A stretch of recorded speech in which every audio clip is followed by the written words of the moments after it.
The What to Read Next podcast helps you build a TBR of future favorite books. In each episode, Lori and Maine interviews authors and book influencers to recommend books they loved for you to pick up today. If you're an avid reader, always looking for your next great read, then the show's for you. Hi, Lexi. Welcome to our What to Read Next podcast. Hi. So happy to have you back. I was just telling you, you were here, you were one of those early author interviews that I did before the olden times. So, and it's been 20 years. That's how it feels like. Right. It feels like it. It feels like it. Well, I'm very happy you're having me back. Thank you. Yeah, I am so excited. You're actually one of my most read authors. So I've been on your backlist because you are the gift that keeps on giving, that gives us so many books and so many worlds. So I love to hear that. So tell us what you've been up to, or what you've been up to. So it's probably the exact same thing as 2018. Sitting in this office, writing a book. Yeah, pretty much. Yeah, and that has not changed. That has not changed, but you got a couple of new series. So Mercenaries had a spinoff right now. Yes. You had a couple of spinoffs. You had the Lost Boys and then this one is called Reloaded. And then we got the Bayou series, which this is very exciting. So which is actually, weirdly enough, a spinoff of Masters and Mercenaries too. Yeah. Because it got introduced in a book called Close Cover, but and some of the actual heroine in that book came from an earlier M&M book. So they're all connected. They were all connected. I were reading it and I was like, wait, hold on. I know this stuff. And I was telling my friends who were starting to read this, which was like, no, you don't understand. I had to explain the whole Master Mercenary world, the Sanctum world. And I was like, this was a whole, spies and CIA and going around, romance and suspense. I was like, there's a whole world. If you like this world, you can go for this other world. And then you can go for this other world. And your friends are probably like, that feels real complex. It's not, though. It really isn't. I know it sounds like it's really complex. It's real simple. But and I was like, it's just once you start binging one, you cannot stop. I spent a trip, literally binging a Master of Mercenaries. Because I started with your Berkeley series, Ruthless, I think it was. So I started with that series, and then I ended up moving to, I was like, wait, there's the Bodyguards had their own books. And I was like, I didn't realize there was the whole world. And I literally binged for a month, all whatever book was available, including the cookbooks, including the food books. There was a bunch of books. So that means I've properly done my job. Yes. Yes. So, okay. So chat about the Bayou series, because you're in book 5, tell us all about the series and what it's all about and what can readers expect from that. Well, it's very different from the Masters Mercenaries series because it's less about suspense and more about family and personal drama. Mm-hmm. Although there's a lot of family and personal drama in that, but this just has more dogs, less guns. Yes. It's set in a small, quirky little southern town, which I always love, a small, quirky southern town.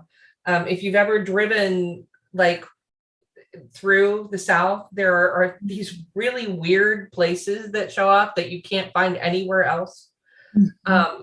Like the Bible bait store and the one of the places that's actually in the Butterfly Bayou series, they talk about, we were driving to Florida and we stopped at this place that was supposed to be a gas station, but if you walked in, it was also a chicken fried steak store with a restaurant inside so that you could sit and have a really nice meal right beside the chips that the trucker had walked in to get. And so, kind of capturing that part of the place that I grew up in was fun for me.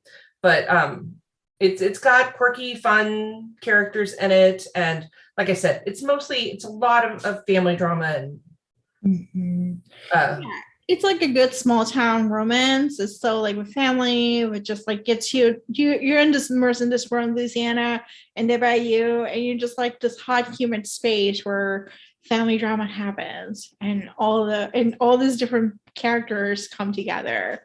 So let's chat about Bayou Sweetheart. What is the elevator pitch? So Bayou Sweetheart is basically, I kind of went at it from the standpoint, I actually meant for her to be a reality TV star, but she ended up working better as an actress. But her mom is like pure Kris Jenner. Like her mom has 2 girls, and she had a bad situation that she was in, and she's making the best of it. And I really love the mother because she's really complex. And I know this has gone way over an elevator pitch. Basically, she's a Hollywood star, comes out to film in the Bayou. He is a deputy with the sheriff's department who has like the worst dating experiences ever. Mm-hmm. And they kind of end up falling in together and falling in love. And then the world explodes because of a lot of drama from her past. So, woo! Yeah. I love this. And so I'm assuming you're a fan of, or you have watched the Kardashians, you know. Oh, yeah, absolutely.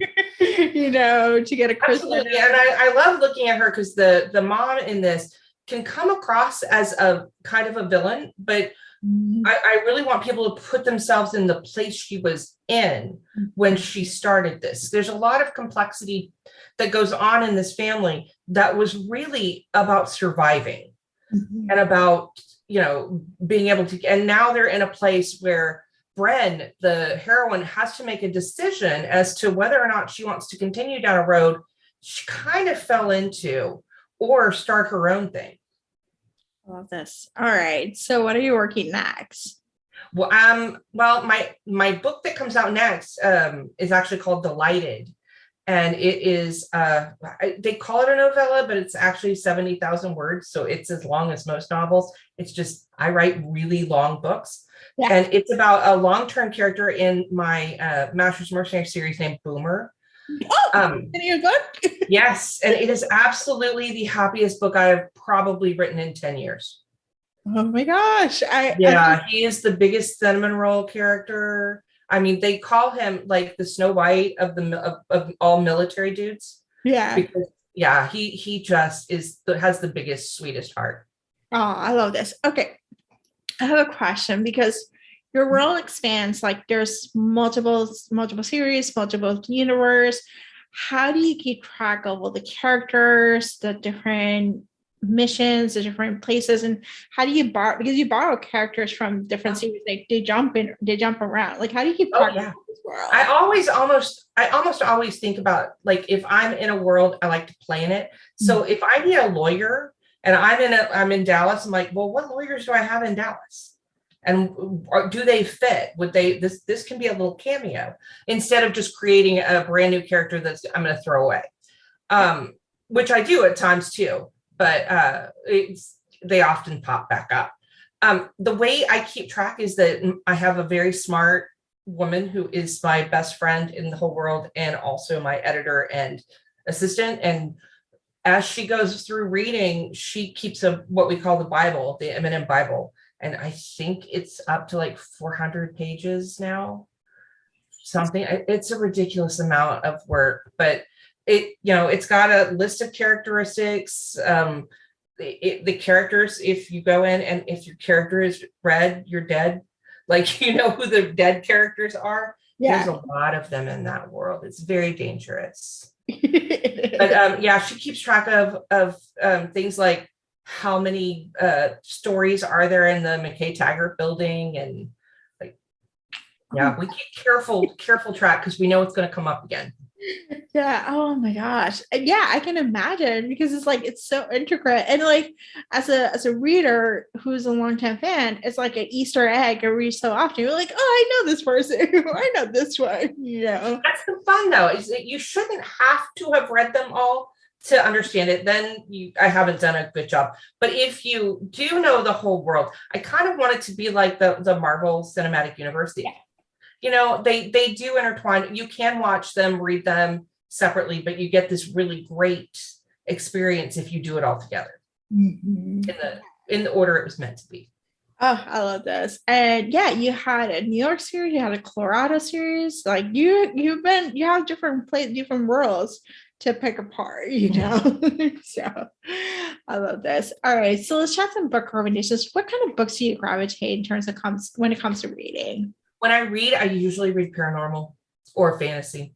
Yeah. I know, like, I know a lot of authors say that they do that just because they don't want to like get too influenced while they're writing like a contemporary or romantic suspense. I also just really love paranormal and I really love fantasy. All right. So as someone new to paranormal and fantasy, do you have recommendations for me or for our Yeah. listeners? First of all, I would tell you, I just read one by Katie Robert that was really, really cool and very different, called oh my God, the Dragon's Bride or the Beast Bride? The Dragon's Dragon's Bride. Bride. Yep. I can tell you all about it, but I can't. Titles sometimes elude me. It was really good, and it set up what I think is going to end up being a very interesting series. Um, I love Sarah Moss. Everybody loves Sarah Moss. Everybody's probably already read Sarah Moss, but if you haven't read Sarah Moss, read A Court of Thorn and Roses. I love Larissa Ione, who writes a series called Demonica. Yeah. I actually think Larissa is very close to, in tone to what I write.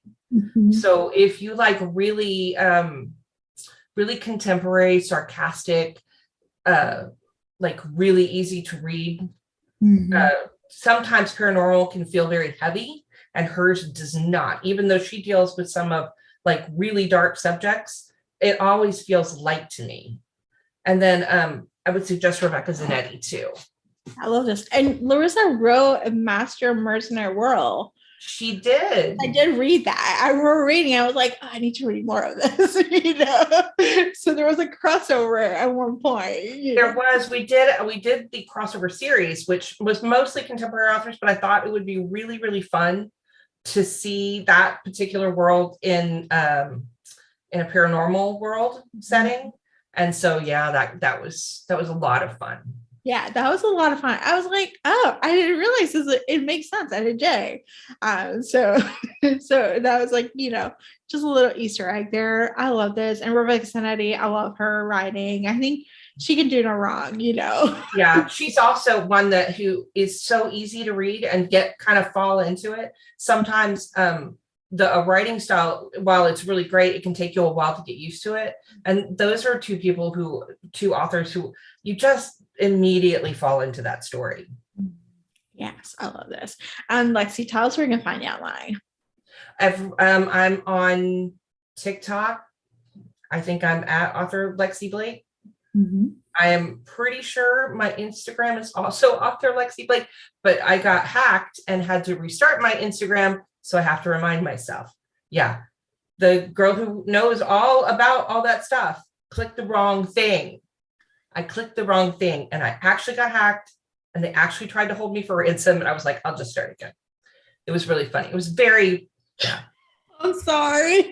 Facebook, at author Lexi Blake. And on Facebook, I have a group called Lexi's Literary Universe, where we talk about the books, and I'm in there all the time posting stuff. And Twitter, I'm author Lexi Blake. Thank you, Lexi, for being on the show. Thank you so much. It was so good to see you again. If you enjoyed this podcast, feel free to share with friends, subscribe, rate, and review the show. This is the easiest way to support the podcast. For a list of books mentioned and other romance recommendations, please visit watchrenextblog.com. Did you know you can purchase audiobooks directly from your favorite local bookstore? With Libra.fm, you can pick up more than 250,000 audiobooks, including bestsellers and recommendations from real booksellers. You'll get the same audiobooks at the same price as the largest audiobook company, you know the name, but you'll be part of a different story, one that supports the local community. If you're new to audiobooks, they're the perfect way to squeeze more reading into your busy life. Listen with the free Libra.fm app while you do your chores, walk the dog, relax at home. If you already love audiobooks and don't know what to listen next, check out recommendations from people who know the best booksellers. The Watch Read Next podcast has a special offer for our listeners. Get 2 audiobooks on Libra.fm for the price of 1 with your first month membership. Use code WatchReadNext. The offer is valid only for new members in Canada and the US. Thank you so much for listening and have a great day.